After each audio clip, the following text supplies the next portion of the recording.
Hello बच्चों, स्वागत है आप सभी का आपके अपने चैनल गुरुमंत्र इंस्टीट्यूट पर। आज की ये वीडियो 12th क्लास फिजिक्स की वीडियो रहेगी और फिजिक्स वीडियो में हमारी एक सीरीज चल रही थी, वेरी मोस्ट इंपॉर्टेंट डेरिवेशंस की सीरीज, यानी बोर्ड परीक्षा 2021 के लिए चैप्टर बाई चैप्टर में डेरिवेशंस का रिवीजन करा रहा था और वेरी मोस्ट इंपॉर्टेंट डेरिवेशन करा रहा था, ताकि आपका बोर्ड परीक्षा का एक भी डेरिवेशन इस सीरीज से बाहर ना आ सके। राइट, तो ये सीरीज काफ़ी आगे चल चुकी है और काफ़ी दिन से ये बंद चल रही थी, लेकिन अभी ये रेगुलर चलेगी और हो सकता है कि दो तीन डेरिवेशन एक दिन में मिल जाए, तो 4-5 दिनों में ये पूरे ख़त्म हो जाए डेरिवेशन। लगभग अब आधे डेरिवेशन हो चुके हैं और आधे यानी कि इसमें सीरीज में 20 डेरिवेशन के लगभग हो चुके हैं और इतने ही और बचे हैं, तो वो बहुत जल्दी मैं ख़त्म करा दूंगा। राइट, तो चलिए आज का जो क्वेश्चन है, पहले क्वेश्चन देख लीजिए।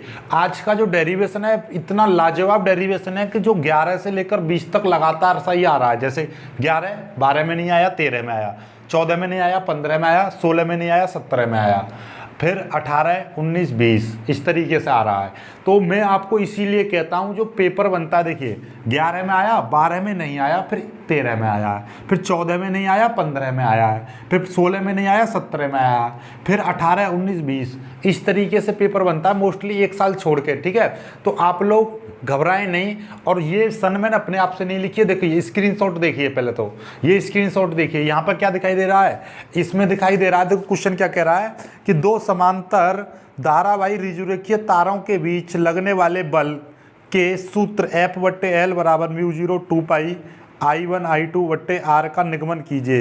11, 13, 17 में आया है।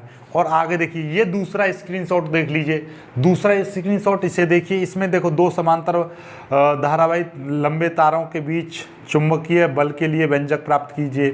तो ये 2020 में आया था। राइट, तो 2020 में तो दो सेटों में दे रखा है ये क्वेश्चन, और देखो नीचे भी दे रखा है।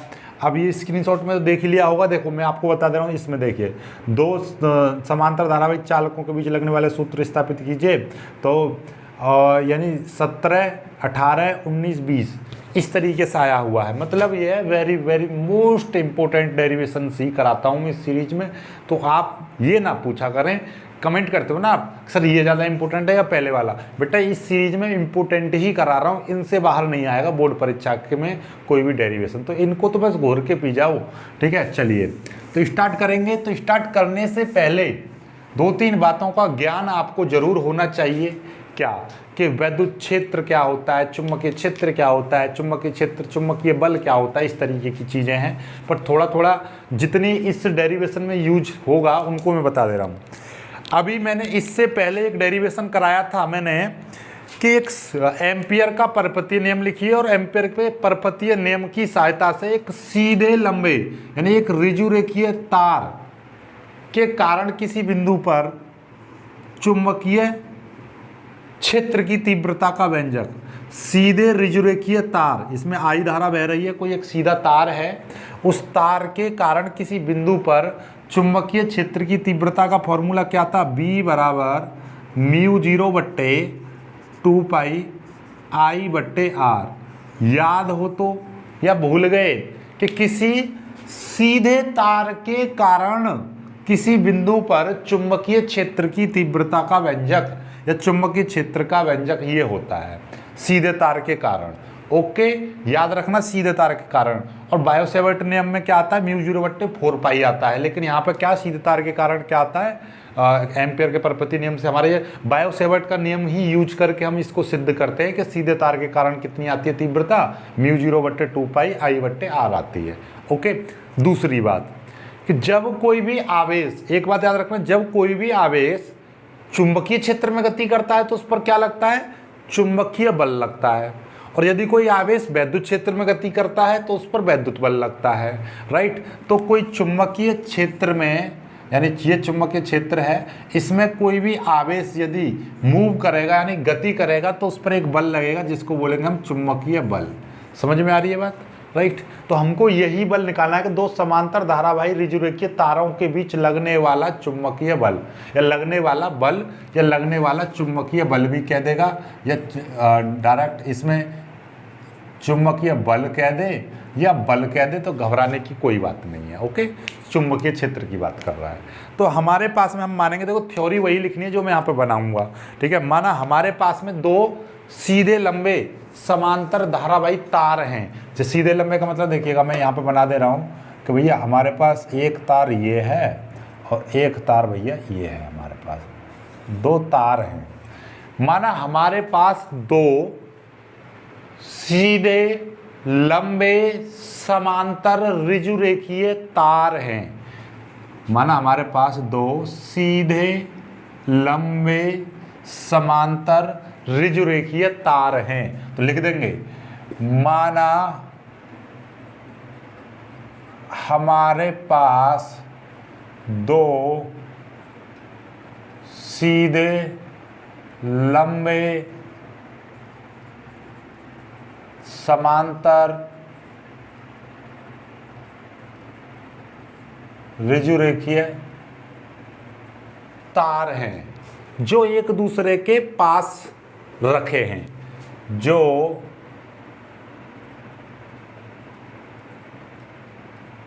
एक दूसरे के पास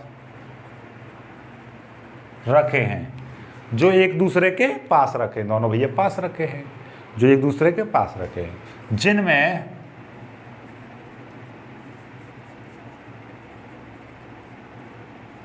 I1 व I2 एम्पियर की धारा, I1 व I2 एम्पियर की, I1 व I2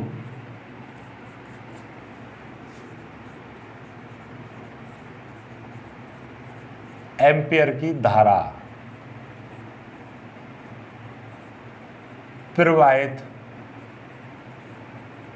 हो रही है। कहाँ है भैया धारा, कहाँ है धारा कहोगे आप तो हम मार्कर निकाल लेते हैं, इसमें धारा प्रवाहित कर देते हैं। इसमें भैया अरे I1 एम्पियर की धारा प्रवाहित हो रही है, इसमें I2 एम्पियर की धारा प्रवाहित हो रही है, और इनके बीच की दूरी, और इनके बीच की दूरी स्मॉल r है। तब भैया इनके बीच की दूरी भी हमने कितनी मान ली है,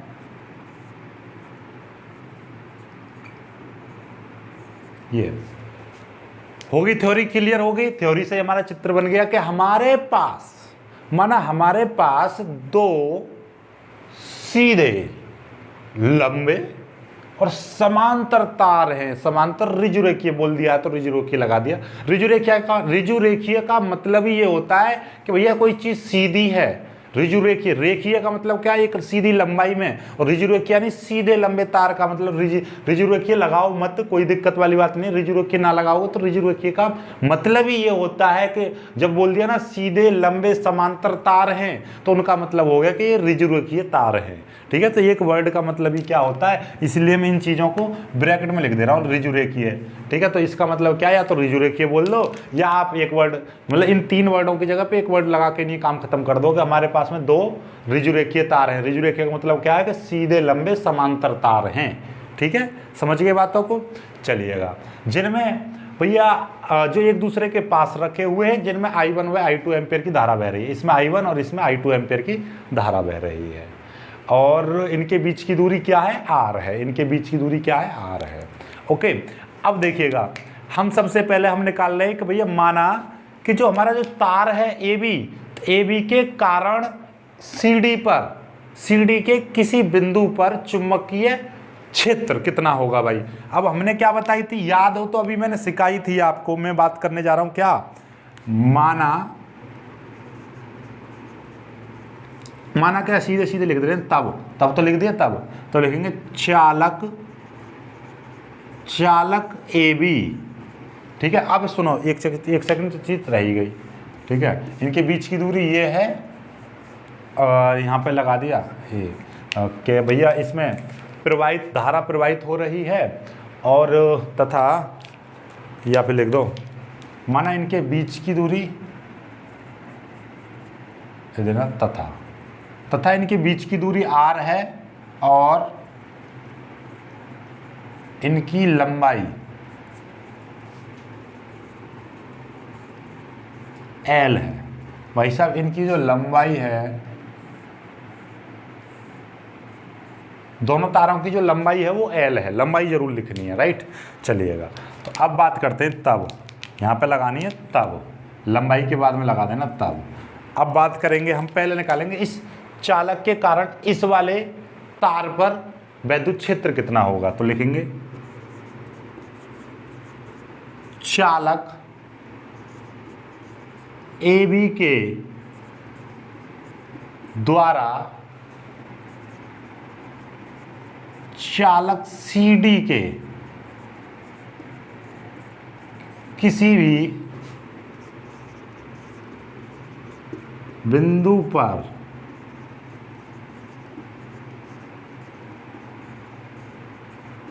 चुंबकीय क्षेत्र, ये मैं मान ले रहा हूं B1, क्योंकि इसमें I1 धारा बह रही है।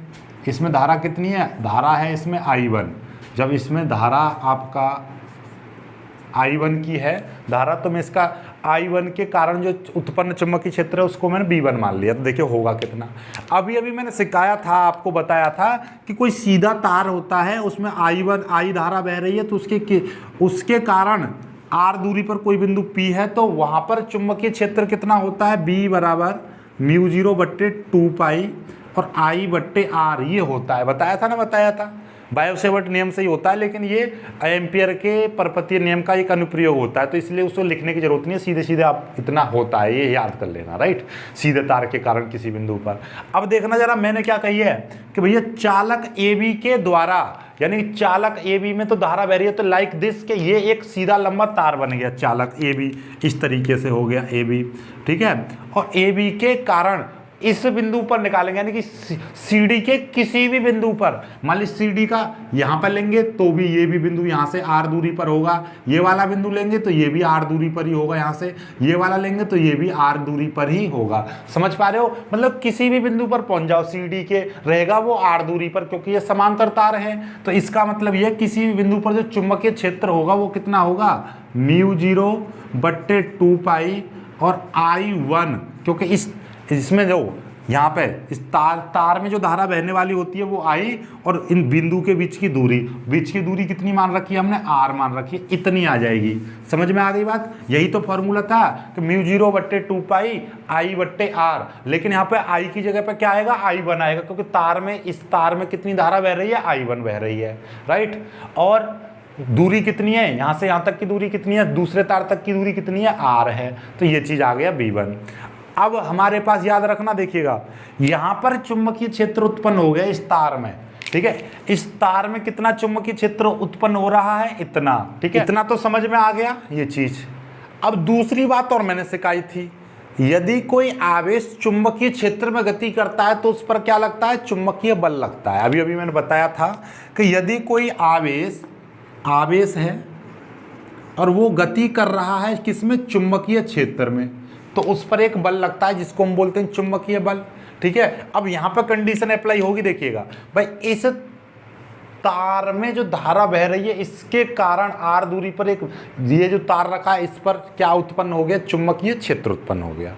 और इसमें पहले से ही I2 धारा है, इसमें पहले से ही I2 धारा बह रही है, और यहाँ पर चुंबकीय क्षेत्र और उत्पन्न हो जाए तो कुल मिला के क्या हो जाएगा कि इस I2 धारा पर, यानी कि इस वाले तार पर क्या लगेगा, एक चुंबकीय बल लगने लगेगा। यानी कि ये जो धारा बह रही है इसमें, तो इस पर एक चुंबकीय बल लगने लगेगा, चुंबकीय बल कार्य करेगा। क्यों करेगा, क्योंकि हम थ्योरी जानते हैं, ये हमको पता है पहले से ही कि यदि कोई आवेश किसी चुंबकीय क्षेत्र में गति करता है तो उस पर चुंबकीय बल कार्य करता है, राइट।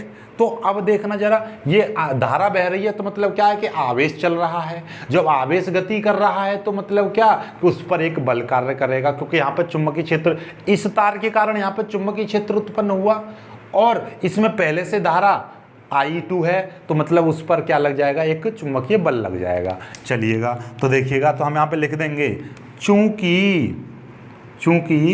CD चालक CD में, चूंकि चालक CD में धारा I2 प्रवाहित हो रही है, इसलिए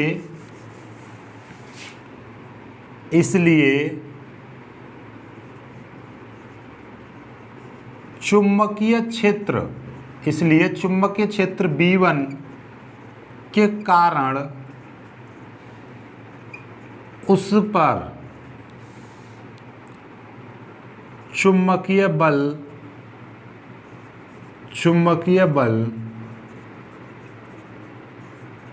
लगेगा। क्या लगेगा भाई? चुंबकीय बल लगेगा। क्यों लगेगा? क्योंकि सीडी में जो आपका चालक सीडी में I2 धारा बह रही है और ये जो चुंबकीय क्षेत्र जो B1 है, यहाँ पर जो चुंबकीय क्षेत्र B1 उत्पन्न हुआ है उसके कारण उस पर क्या लगेगा? उस चुंबकीय क्षेत्र में उस आवेश पर बल लगेगा। सिंपल सी बात है, राइट। तो ये बल कितना होगा? तो ये जो बल है ये पूरे चालक पर लगेगा, इस वाले चालक पर लगेगा, यानी पूरे चालक पर लगेगा। तो एक L लंबाई का कोई चालक किसी चुंबकीय क्षेत्र में थीटा कोण पर रखा होता है तो उस पर लगने वाला बल कितना होता है? आप याद हो तो बताया था, F बराबर क्या होता था? BIL साइन थीटा होता था, नहीं होता था? बिल्कुल होता था। यदि L क्या है? चालक की लंबाई, I क्या है? चालक में बहने वाली धारा, B क्या होता है? ये कितने चुंबकीय क्षेत्र में रखा है और चुंबकीय क्षेत्र की दिशा से ये कितना कोण बनाता है, वो कोण होता है। तो यहाँ पर चुंबकीय क्षेत्र की तो दिशा कैसे होगी? बिल्कुल इस तरीके से होगी। ये चुंबकीय क्षेत्र की दिशा हो जाएगी यहाँ पर, क्योंकि ऊपर की ओर धारा जा रही है। ये चुंबकीय क्षेत्र की दिशा हो जाएगी इधर, ये B1 की, और धारा ऊपर की ओर जा रही है। दोनों के बीच में कोण कितना हो जाएगा? 90 डिग्री हो जाएगा। तो इन पर लगने वाला जो बल हो जाएगा, अतः देखिएगा ये क्या लिख दिया है? चुंबकीय क्षेत्र B1 के कारण चालक CD पर लगने वाला बल। ठीक है, चलो ऐसा लग दो उस पर, यानी उस पर का मतलब क्या है? चालक CD पर। ठीक है, कौन पर लग रहा है? कारण चालक CD पर चुंबकीय बल लगेगा। अतः चुंबकीय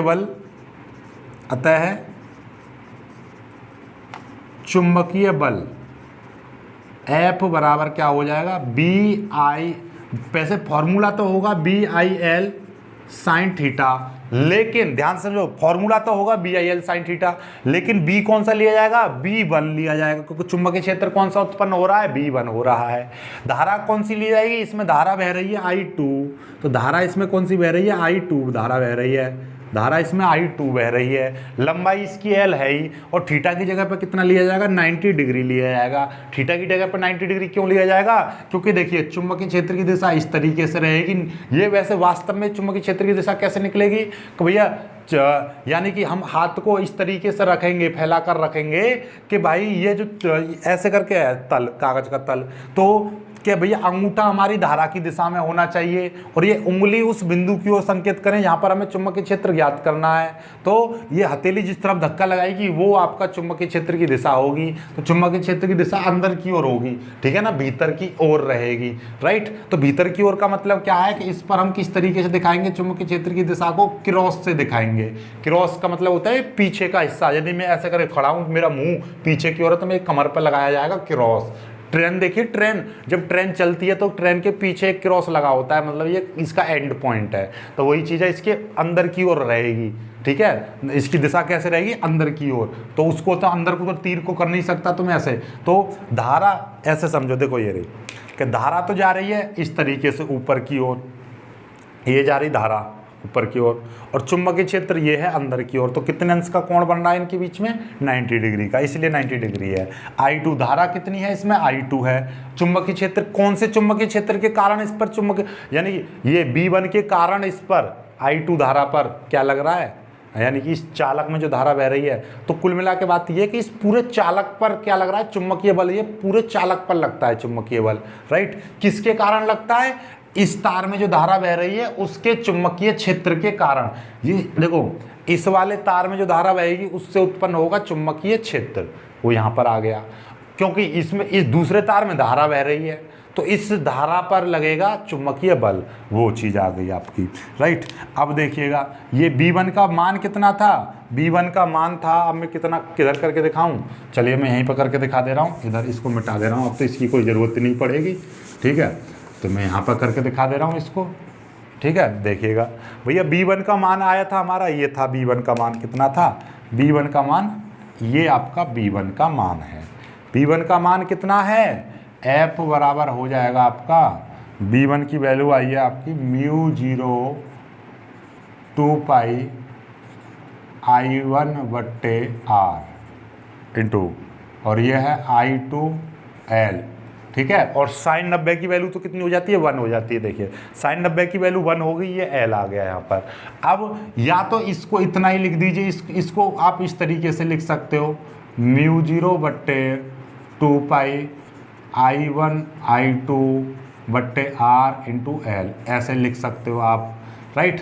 और पहले वाले सवाल में F/L करके सिद्ध करवाया था, तो इस तरीके से भी लिख सकते हो, F/L बराबर μ0/2π I1I2/R, इस तरीके से आप लिख सकते हो। ओके, तो ये हो जाएगा न्यूटन प्रति मीटर, न्यूटन प्रति मीटर हो जाएगा। इसका मतलब ये है कि तार के एकांक लंबाई पर लगने वाला बल, तार की प्रति मीटर लंबाई पर लगने वाला बल, एकांक मीटर मतलब क्या, 1 मीटर लंबाई, L लंबाई मीटर में लेते हैं। जो चालक तार था, यानी इस तरीके से जो चालक तार थे, तो उनमें जो प्रति मीटर लंबाई पर लगने वाला जो बल है, चुंबकीय बल, वो कितना हो जाएगा, वो इतना हो जाएगा, μ0/2π I1I2/R। ठीक है ना, एकदम इंटरेस्टिंग। और मात्रक जरूर लगना, न्यूटन प्रति मीटर, F का मात्रक न्यूटन, L का मात्रक मीटर, न्यूटन प्रति मीटर। तो ये है आपका। तो ओवरऑल आपसे यदि कोई पूछे, इंटरव्यू में ज़्यादा पूछा जाता है, क्योंकि यहाँ पे बहुत ज़्यादा कन्फ्यूजन रहती है, तो आज आपकी कन्फ्यूजन दूर हो गई होगी क्या। ये देखिएगा, मेरे पास में ये 2 चालक तार हैं, सीधे लंबे समांतर तार, तो इस दोनों में धारा बह रही है, तो इसके कारण जो धारा, इसमें जो धारा बह रही है, इसके कारण इस वाले पर क्या उत्पन्न होगा, चुंबकीय क्षेत्र उत्पन्न होगा। क्योंकि इसमें धारा बह रही है I2 और यहाँ पर चुंबकीय क्षेत्र उत्पन्न हो रहा है, तो उस चुंबकीय क्षेत्र के कारण इस चालक में जो धारा बह रही है, तो इस चालक पर लगेगा चुंबकीय बल। तो इसीलिए लिख दिया चालक CD में I2 धारा प्रवाहित हो रही है, अतः इसलिए चुंबकीय क्षेत्र B के कारण चालक CD पर चुंबकीय बल लगेगा। अतः चुंबकीय बल हो कितना जाएगा, चुंबकीय बल इतना होगा। इसको सॉल्व किया, इतना आ गया। आई होप कि आप अच्छे से समझ पाए होंगे इस डेरिवेशन को। बहुत ही प्यारा डेरिवेशन है, इतना ज़्यादा इंपॉर्टेंट है, लाजवाब है। इसका 2-3 बार प्रैक्टिस कर लेना, क्योंकि ये बोर्ड परीक्षा में आपके यूपी बोर्ड के किसी ना किसी सेट में जरूर मिलेगा, डेफिनेटली मिलेगा, 99% मिलेगा, मैं तो कहूँ 100% मिलेगा किसी ना किसी सेट में। तो आप इसको ढंग से कर लेना। अब कौन सा सेट कहाँ पर आएगा ये तो मुझे नहीं पता, लेकिन आप कर लेना। ओके, चलिएगा। यदि वीडियो पसंद आ गया है तो वीडियो को लाइक कर देना, अपने दोस्तों के साथ शेयर कर देना, और जिन बच्चों ने अभी तक चैनल को सब्सक्राइब नहीं किया है वो प्लीज़ चैनल को सब्सक्राइब जरूर कर लेना। मिलेंगे खूबसूरत सी वीडियो में, तब तक के लिए बाय बाय।